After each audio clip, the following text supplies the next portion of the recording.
ప్రస్తుతం దేశవ్యాప్తంగా ఇండిగో విమానాల సంక్షోభాన్ని చూస్తూ ఉన్నాం. విమాన సంక్షోభం ఇండిగో కంపెనీ సృష్టించిందేనా? ప్రయాణికులను అడ్డు పెట్టుకుని డీజీసీఏపై ఒత్తిడి తెచ్చిందా?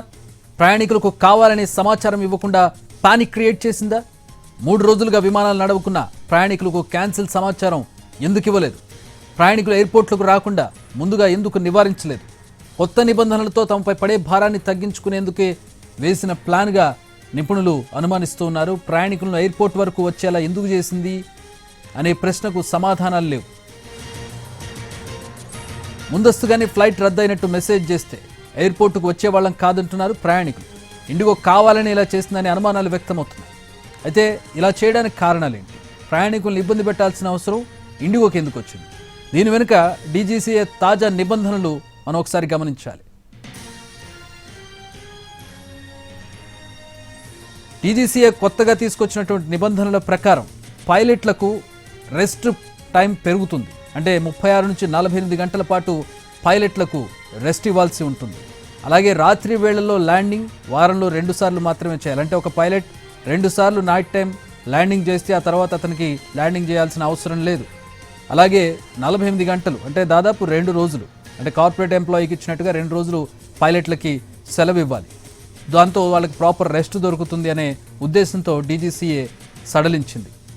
సో దీంతో విమాన కంపెనీల మీద భారం పడుతుంది. సాధారణంగా పైలట్లను ఓవర్ టైం చేయించడం, అలాగే పైలట్లు కేవలం 1 రోజు మాత్రమే సెలవు తీసుకోవడం అనేది ఆయా కంపెనీలు కలిసి వచ్చేటటువంటి అంశం. వాళ్ళకి తక్కువ మ్యాన్ పవర్ తోటి ఎక్కువ వర్కింగ్ అవర్స్ చేయించే అవకాశం ఉంటుంది. అదే ఇప్పుడు తీసుకొచ్చినటువంటి కొత్త నిబంధనలతో 2 రోజులు సెలవులు ఇవ్వాలి, అలాగే నైట్ టైం ల్యాండింగ్ 2 సార్లు మాత్రమే చేయాలి. దీంతో కొత్తగా మ్యాన్ పవర్ని రిక్రూట్ చేసుకోవాలి.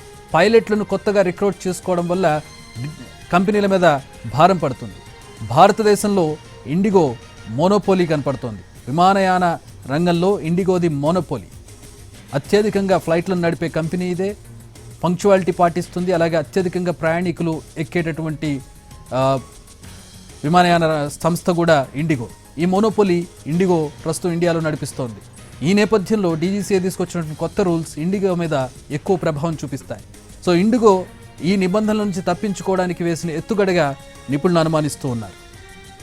ప్రయాణికులను ఎయిర్పోర్ట్ వరకు రప్పించడం, దానికి కారణం పైలట్లకు సెలవులు ఇవ్వాల్సి రావచ్చింది కాబట్టి, పైలట్లు ఎక్కువ మంది లేరు కాబట్టి, ఇమీడియట్గా విమానాలను టేకాఫ్ ల్యాండింగ్ చేయడానికి ఎవరు లేరు కాబట్టి విమానాలను క్యాన్సిల్ చేయాల్సి వచ్చిందని ఒక కారణాన్ని చూపిస్తూ విమానాలను క్యాన్సిల్ చేసింది. తద్వారా ప్రయాణికులు ఇబ్బంది పడ్డారు. ఒక ప్యానిక్ క్రియేట్ అయింది, ఒక సంక్షోభం క్రియేట్ అయింది దేశవ్యాప్తంగా. దీన్ని డీజీసీఏ ప్రస్తుతం తీసుకుంది. అలాగే ఇండిగో ఒకవేళ కావాలని చేసుంటే కనుక ఏదైతే ఎత్తుగడ వేసిందో ఎత్తుగడ పారిందని చెప్పుకోవాలి. డీజీసీఏ పైలట్లకు ఇచ్చినటువంటి నిబంధనలను సడలించింది. ప్రస్తుతం 48 గంటల పాటు ఇచ్చినటువంటి సెలవులను సడలించింది. అలాగే నైట్ టైం ల్యాండింగ్ సంబంధించి పెట్టిన నిబంధనలను కూడా సడలించాల్సి వచ్చింది. ఆ విధంగా మళ్ళీ పాత రూల్స్నే రివోక్ చేయాల్సి వచ్చింది. తద్వారా ఇండిగో ప్లే చేసినటువంటి గేమ్ పారిందని చెప్పి కొంతమంది అనుమానం వ్యక్తం చేస్తూ ఉన్నారు. లేకపోతే తమకెందుకు ముందుగా సమాచారం ఇవ్వలేదు? గేట్ మారితే సమాచారం వస్తుంది, ఫ్లైట్ 2 గంటలు లేట్ అయితే సమాచారం వస్తుంది, ఫ్లైట్ క్యాన్సిల్ అయితే సమాచారం వస్తుంది. కానీ గత 3 రోజులుగా ఈ వ్యవహారం నడుస్తున్న ఇండిగో తమ ప్రయాణికులకు ఎలాంటి సమాచారం ఇవ్వలేదు. తమ ఫ్లైట్ యథావిధిగానే నడుస్తుందనే ఉద్దేశంతో కొన్ని లక్షల మంది ఎయిర్పోర్ట్లకు వచ్చారు. గంటల పాటు పడిగాపులు కాస్తున్నారు.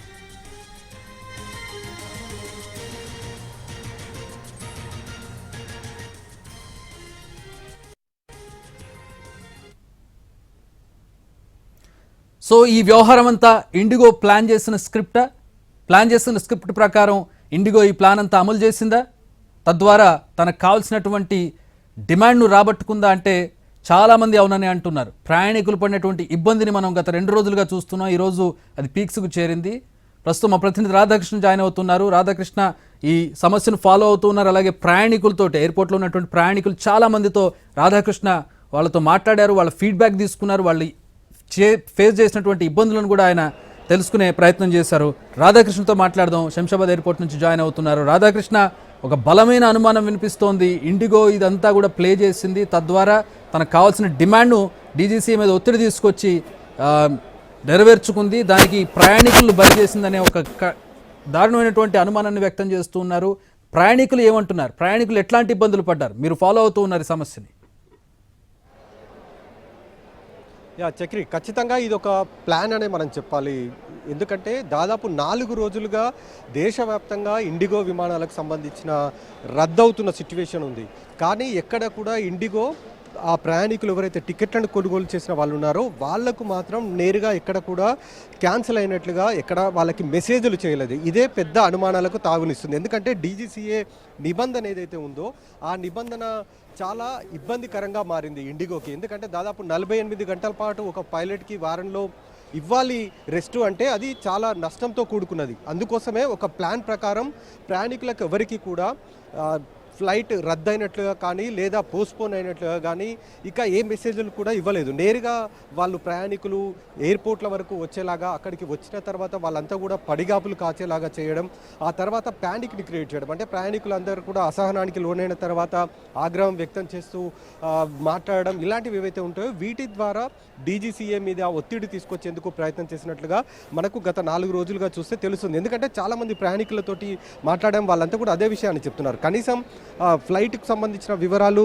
తమ టికెట్ క్యాన్సిల్ అయినట్లుగా మెసేజ్ వస్తే కనీసం ఇక్కడి వరకు కూడా తాము వచ్చేవాళ్ళం కాదు. ఎందుకంటే ఇక్కడ ఇప్పుడు మనం చూస్తున్న ఈ ప్రయాణికులంతా కేవలం హైదరాబాద్ నుండి వచ్చిన వాళ్ళు కాదు, ఇతర ప్రాంతాల నుండి జిల్లాల నుండి వచ్చిన వాళ్ళు ఉన్నారు, ఇతర రాష్ట్రాల నుండి వచ్చి ఇక్కడ నుండి కనెక్టెడ్ ఫ్లైట్ వెళ్ళే వాళ్ళు ఉన్నారు. వీళ్ళంతా కూడా ఇబ్బందికరంగా ఇబ్బందులు పడేలాగా ప్యానిక్ క్రియేట్ చేసి తద్వారా డీజీసీఏ మీద ఒత్తిడి తీసుకువచ్చి ఏదైతే కొత్త నిబంధనలు తీసుకొచ్చిందో ఆ నిబంధనలన్నిటిని కూడా విత్డ్రా చేసుకునే విధంగా చేసింది అనేది మనకు 4 రోజులుగా ఎయిర్పోర్ట్లో మనం చూస్తే మనకు తెలుస్తుంది. ఎందుకంటే సహజంగానే విమానానికి సంబంధించిన ప్రయాణం ఏమాత్రం విమానం ఆలస్యమైనా లేదా విమానానికి సంబంధించిన టైము లేదా క్యాన్సిల్ అయినా వెంటనే ఆ ప్రయాణికులకు మెసేజ్ అనేది వస్తూ ఉంటాయి, మనం సహజంగానే చూస్తూ ఉంటాం. కానీ 4 రోజులుగా ఇంత ఇబ్బందులు పడుతున్న ప్రయాణికులకి ఎందుకు అంటే ఇప్పుడు గత 2 రోజులుగా ప్రయాణికులు ఇబ్బంది పడుతున్నారు, 3వ రోజు వచ్చే ప్రయాణికులకైనా కనీసం వాళ్ళకు మెసేజ్లు కనుక చేస్తే పంపించి ఉంటే ఈ విధంగా ఎయిర్పోర్ట్లకు వచ్చి వాళ్ళంతా కూడా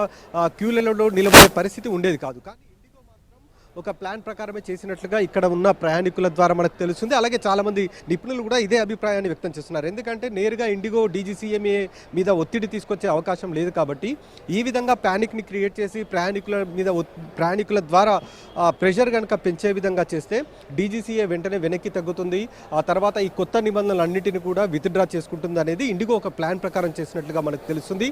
ఇప్పుడు అదే ప్రకారంగా అంటే గత 4 రోజులుగా కొనసాగుతున్న ఈ సంక్షోభం ద్వారా డీజీసీఏ వెంటనే ఇమీడియట్ ఎఫెక్ట్గా ఈ నిబంధనలు ఏవైతే ఉన్నాయో వాటినన్నింటినీ కూడా ఉపసంహరించుకుంటున్నామంటూ కూడా ప్రకటించింది. కాబట్టి రేపటి లోపల పూర్తి స్థాయిలో ఈ పరిస్థితి అయితే సాధారణ పరిస్థితికి వచ్చే అవకాశం అయితే మనకు కనబడుతుంది. కానీ ఇక్కడ మాత్రం ఇంకా ప్రయాణికులు అయితే వెయిట్ చేస్తూ ఉన్నారు. వాళ్ళు తమ ప్రయాణానికి సంబంధించిన డీటెయిల్స్ ఇండిగో చెప్పకపోవడం, విమానాలు రద్దయినాయా లేదా అనేది కూడా చెప్పకపోవడం ద్వారా ఇబ్బందులు అయితే పడుతున్న సిచ్యువేషన్ అయితే మనకు కనబడుతుంది. గత 4 రోజులుగా చూస్తున్న పరిస్థితులు, ప్రయాణికులతో మనం మాట్లాడుతున్న తీరును బట్టి చూస్తే ఒక ప్యానిక్ని క్రియేట్ చేసి డీజీసీఏ మీద ఒత్తిడి తీసుకొచ్చేందుకే ఇండిగో ఈ రకంగా చేసినట్లుగా మనకు స్పష్టంగా అర్థమవుతుంది. చక్రి ప్రయాణికులు ఏమంటున్నారు రాధాకృష్ణ, ఇంతమంది అంటే ఇండిగో మీద ఒక మంచి ఒపీనియన్ ఉండేది, పంక్చువల్గా వెళ్తుంది, నీట్నెస్ మెయింటైన్ చేస్తారు అనే ఒక రకమైనటువంటి పాజిటివ్ ఒపీనియన్ ఉంది. అఫ్కోర్స్ అన్ని విమానయాన సంస్థల్లో ఉండేటటువంటి సమస్యలు ఇండిగోలో కూడా ఉన్నాయి, కాకపోతే చాలా తక్కువగా కనపడుతుంది ఇండిగోలో. అదే ఇండిగో సక్సెస్ సీక్రెట్, అంత భారీగా ప్రయాణికులను తీసుకెళ్ళగలుగుతుంది అంటే, అంత భారీ లాభాలను ఆర్జించగలుగుతుందంటే ఇండిగో ఆ రకమైనటువంటి పంక్చువాలిటీ ఫాలో అవుతూ ఉంటుంది. కానీ ఈరోజు ఇండిగో ఈ రకమైనటువంటి ఇబ్బందులకు గురి చేసింది ప్రయాణికులు ఏమంటూ ఉన్నారు? మీరు చాలామందితో మాట్లాడారు ఉదయం నుంచి, వాళ్ళ ఫీడ్బ్యాక్ ఏంటి, ఎట్లాంటి ఇబ్బందులు పడ్డారు వాళ్ళు? దేశవ్యాప్తంగా దాదాపు 2000కు పైగా కూడా విమానాలని ఇండిగో నడుపుతుంది. అంటే అర్థం చేసుకోవచ్చు ఎంత పెద్ద విమానయాన సంస్థ అనేది. కీలకంగా ఉంది. దాదాపు 60% పైగా కూడా దేశంలో విమానాలను నడపడంలో ఇండిగో సంస్థనే చాలా కీలకంగా ఉండబోతుంది. అలాంటి ఇండిగో సంస్థ ఇలాంటి సంక్షోభం వచ్చినప్పుడు వెంటనే అవసరమైన ప్రత్యామ్నాయ ఏర్పాట్లు చేయాల్సి ఉంటుంది. కానీ అలాంటిది ఏది చేయకుండా ప్రయాణికులను ఈ విధంగా ఇబ్బందులకు గురి చేస్తుంది. మనం చూడొచ్చు, వరుసగా ప్రయాణికులందరూ కూడా ఉదయం నుండి కూడా వీళ్ళంతా వెయిట్ చేస్తూ ఉన్నారు. కానీ ఇప్పటి వరకు కూడా వాళ్ళకి కనీసం కౌంటర్ దగ్గర కూడా వెళ్ళే పరిస్థితి లేదు. అక్కడ ఉన్న కౌంటర్ దగ్గర ఉన్న వాళ్ళు ఎవరు కూడా, అంటే ఆ లోపల ఉన్న వాళ్ళు ఎవరు కూడా పూర్తి స్థాయిలో వీళ్ళకి సమాచారం కూడా ఇవ్వని సిచ్యువేషనే మనకు కనబడుతూ ఉంది.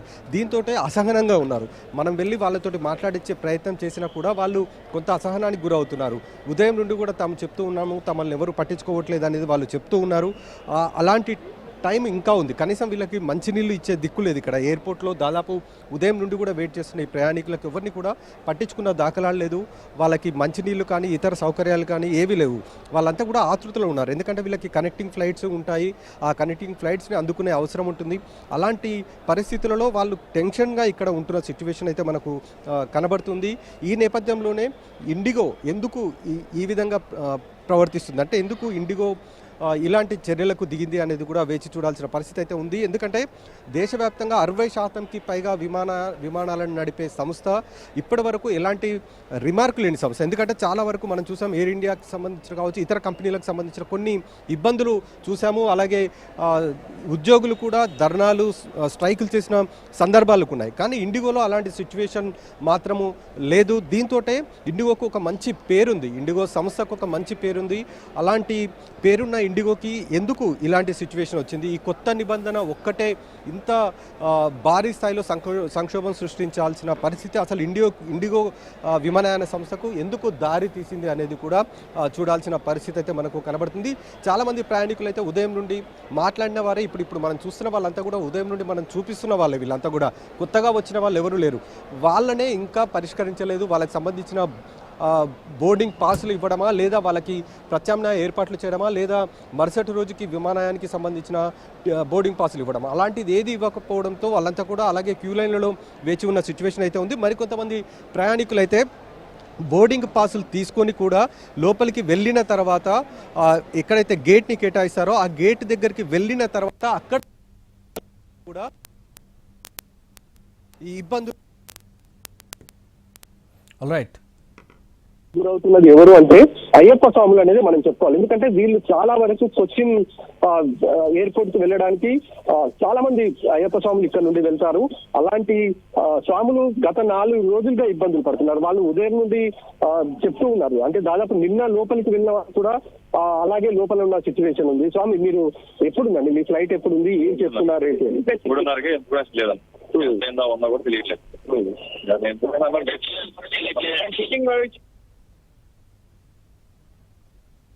Alright, thanks for the updates Radhakrishna. అది శంషాబాద్ ఎయిర్పోర్ట్లో పరిస్థితి ఒక రకమైనటువంటి తీవ్ర ఇబ్బందులు పడుతూ ఉన్నారు. ఉదయం నుంచి బారులు తీరున్నటువంటి ప్రయాణికులు ఎక్కడి వాళ్ళు అక్కడే ఉన్నారు. వాళ్ళకి ఇంతవరకు సొల్యూషన్ దొరకలేదు. ఇక్కడ మనం గమనించాల్సింది ఏంటంటే వివిధ రకాల ఊళ్ళ నుంచి వచ్చినప్పుడు హైదరాబాద్ నుంచి ఎయిర్పోర్ట్కి వెళ్ళిన వాళ్ళు మళ్ళీ ఇంటికి వచ్చేయచ్చు, వాళ్ళకి పెద్ద సమస్య ఉండకపోవచ్చు. కానీ ఫ్లైట్ క్యాన్సిల్ అయింది, తమ పని జరగలేదనే ఒక బాధ తప్పించి మిగతా వాళ్ళ పరిస్థితి ఏంటి? అసలు వేరే ఊళ్ళ నుంచి, జిల్లాల నుంచి వచ్చిన వాళ్ళు ఉంటారు, నిన్ననగా ప్లాన్ చేసుకుని వచ్చిన వాళ్ళు ఉంటారు, లేదా హైదరాబాద్కి ఏదో పని మీద వచ్చి ఆ పని ముగించుకొని మళ్ళీ ఆయా డెస్టినేషన్స్కి వాళ్ళ సొంత ఊళ్ళకు వెళ్ళే వాళ్ళు ఉంటారు. వాళ్ళు మళ్ళీ తిరిగి వెనక్కి వెళ్ళలేరు, వాళ్ళకి ఇక్కడ స్థిర నివాసం ఉండదు. వాళ్ళు ఎక్కడి నుంచో వచ్చి మళ్ళీ రిటర్న్ వెళ్లాల్సిన వాళ్ళు, లేదా జిల్లాల నుంచి వచ్చిన వాళ్ళు అన్నీ సర్దుకొని వెళ్ళాలనుకునే వాళ్ళు. వీళ్ళందరి పరిస్థితి చాలా అగమ్య గోచరంగా తయారైనటువంటి పరిస్థితి. వాళ్ళకి ఆన్సర్ చెప్పేవాళ్ళు లేరు. చిన్నపిల్లలతో వచ్చిన వాళ్ళు, వృద్ధులు, అలాగే వయసు మళ్ళిన వాళ్ళందరూ కూడా మనం చూడవచ్చు. వాళ్ళు పడుతున్నటువంటి ఇబ్బందిని చూడవచ్చు. గంటలుగా అక్కడే వెయిట్ చేస్తున్నటువంటి పరిస్థితిని మనం చూడవచ్చు. వాళ్ళకి ఒక ఆన్సర్ లేదు, వాళ్ళకి జవాబు ఇచ్చేటటువంటి పర్సన్ లేరు అక్కడ. వాళ్ళ కోసం వీళ్ళు వెయిట్ చేస్తున్నటువంటి దుస్థితిని మనం శంషాబాద్ ఎయిర్పోర్ట్, ఒక శంషాబాద్ ఎయిర్పోర్టే కాదు, బెంగళూరు ఇంటర్నేషనల్ ఎయిర్పోర్ట్, అలాగే ఢిల్లీ ఇంటర్నేషనల్ ఎయిర్పోర్ట్, అన్ని ఎయిర్పోర్ట్లో ఇదే పరిస్థితి కనపడుతుంది.